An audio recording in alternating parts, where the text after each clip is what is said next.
Vale Tudo, the raw origins of anything goes combat, from Brazilian circuses to MMA. Before the octagon, before the bright lights, there was a raw, brutal and utterly transformative fighting phenomenon that shaped martial arts forever. This is the story of Vale Tudo, where anything truly went. In the world of combat sports, few terms evoke such a visceral image as Vale Tudo, Portuguese for anything goes. It was more than just fighting. It was a proving ground, a public crucible, where different martial arts styles clashed with virtually no rules. Born from the vibrant, often challenging streets and circuses of early 20th century Brazil, Vale Tudo laid the fundamental groundwork for what we now know as mixed martial arts. Join us as we journey through its gritty origins, meet the pioneers who dared to test their skills in the ultimate no-holds-barred arena, and witness the birth of a combat revolution. What is Vale Tudo? Defining the anything goes ethos.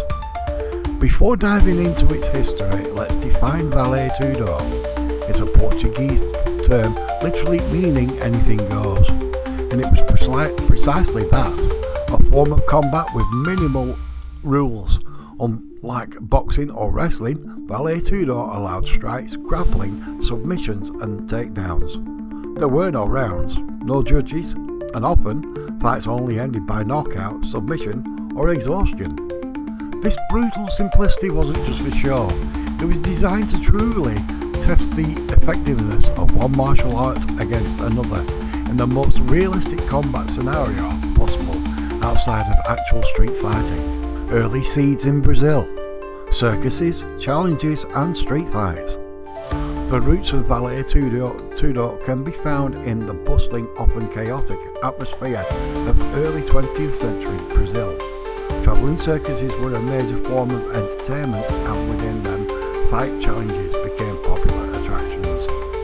These events would pit practitioners of different combat styles, boxers, wrestlers, capoeiristas, and early forms of Jiu-Jitsu against each other.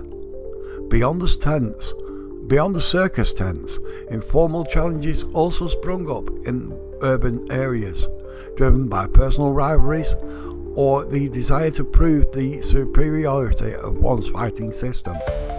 These raw, unregulated contests were the initial sparks that ignited the Vale Tudo phenomenon, laying the groundwork for more organised, albeit still brutal, competitions.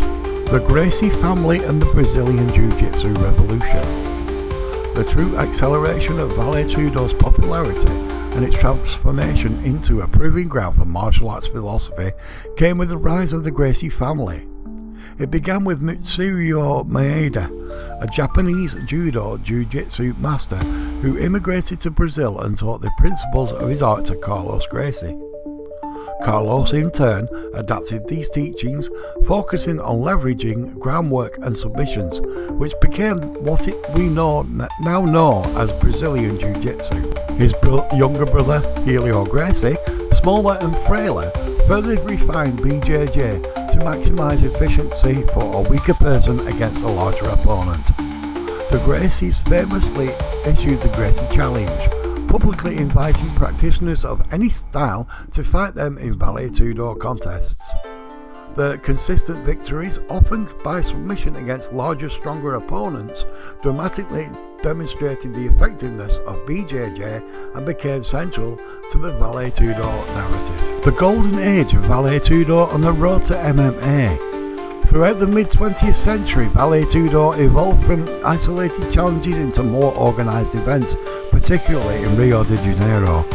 These contests often held in large stadiums, drew massive crowds eager to see which style would prevail. Fighters like Ivan Gomes and various members of the Gracie family became household names.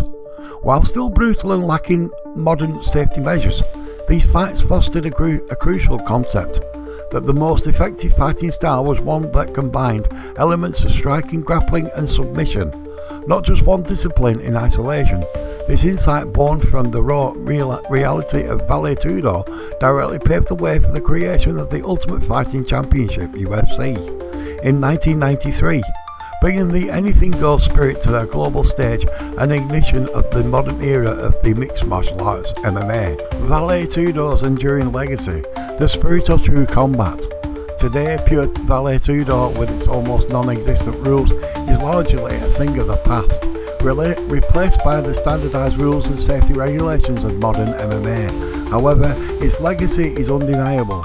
It proved definitely that a smaller skilled grappler could overcome a powerful striker and forced all martial arts to re-evaluate what truly worked in a real fight. The spirit of Vale Tudo, the willingness to test one's art against any opponent and minimal restrictions, lives on in the heart of MMA. It taught us that true effectiveness lies in not in adherence to a single style, but in adaptability, efficiency, and a comprehensive understanding of all ranges of combat. From the gritty street challenges of Brazil to the global phenomenon of MMA, Vale Tudo carved out a unique and transformative chapter in a combat sports history. It was raw, it was brutal, but above all, it was a crucible that forged the very concept of holistic fighting effectiveness. What are your thoughts on the early days of Vale Tudo? Which fighters or moments stand out to you? Let us know in the comments below. If you found this journey into anything goes combat insightful, please like this video, subscribe to the channel and ring that notification bell for more explorations into the world of martial arts. This has been Anthony from 10 of the Best. Bye bye.